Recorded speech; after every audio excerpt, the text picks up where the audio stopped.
to school, growing up on the island. As I said, there was 9 of us in the family, and my time was spent around the quay, of course, and boats, fascination with boats. I hated school with a passion.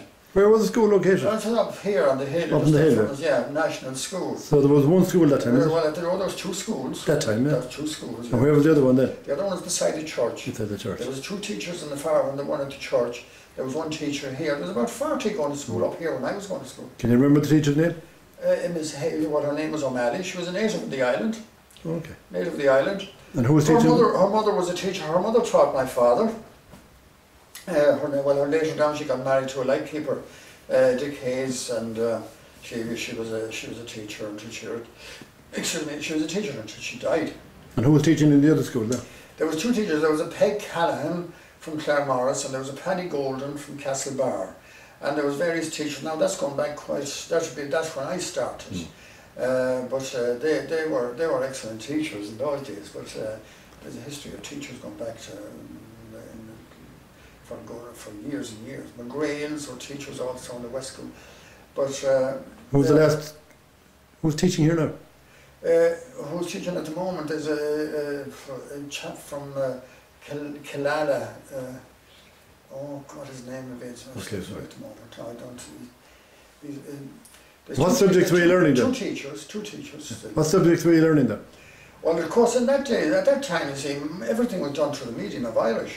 So was this an Irish-speaking island then? Well, no. But then most of the teaching of the curriculum at that time was through the medium of Irish. Nearly every damn year, the history in the country and the history of the world was nearly taught through Irish in those days. But that's what made it awfully difficult, and that's what created a hatred for some of us, going to school at that time, because you went into a school, the 4 walls of the school, within that walls you speak in Irish. But the minute you walked outside the door, you were into an English-speaking world.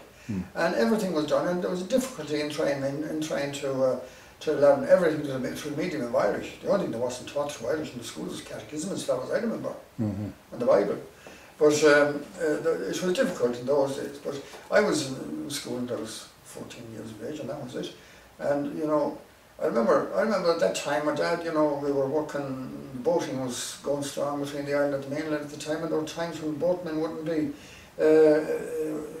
through sickness or whatever, mightn't appear for work for Dad in the morning, and he'd send my mother up to the school and yank me out of the school to go with him on the boat. So you were experienced boatman at 14 years of age, were you? I was at it since I was 10 or 11 years of age. Could you go to Runa on your own now? Oh, I didn't indeed. I sailed out to Runa several times on my own in the early years, 14 and 15. He let me off. Were there many accidents that time? No. And when I look back on from today, over those years, and I'm now bordering on 80 years of age next the 24th of December. And when I look back on that period of time and see what was the risks that were taken in sailing boats and in curraghs, as we call them, rowing to and from and sailing to and from Runa. We brought all the cattle out in sailing boats. Horses were washing out in small sailing boats. And that's it.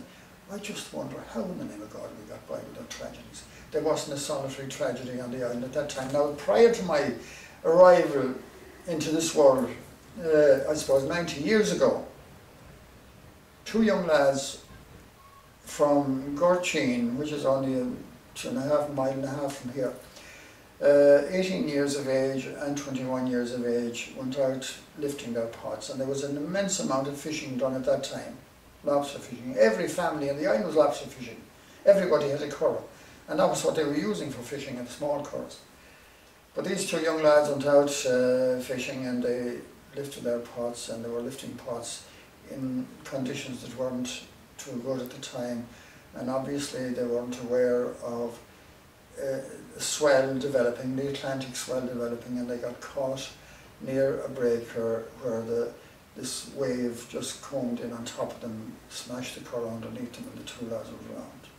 That was the last. And sad to say, last week we had a next door neighbour of those 2 young lads at the time. Michael Martin Burns went out to lift his pots, and he didn't come back. A beautiful, calm, still day, not a ripple of wind, and he went out, lifted his pots, and something happened, out of the ordinary, and Martin didn't come back. And it has thrown a shadow over the island at the moment that is very, very painful. And like every small fishing community, when something like that happens, it affects every house and everybody on there, young and old. It affects everybody. But I just, you know, his wife, his lovely wife, a lovable, lovable soul, who looked after my children, everyone, and the 5 of them when they were all young, for years. And she's left on her own now, and she has her own, and she has 3 families, she has 2 girls and a boy. And they're all away working, and she's now on her own, looking out in the sea every day from the moment she gets up and she goes to bed at night. And it's a heartbreaking situation. But those are the only 3 tragedies of island people in my lifetime and before my lifetime. And I don't remember ever having heard of any other tragedy before the 90-year-ago one, you know, which took the 2 young lads away.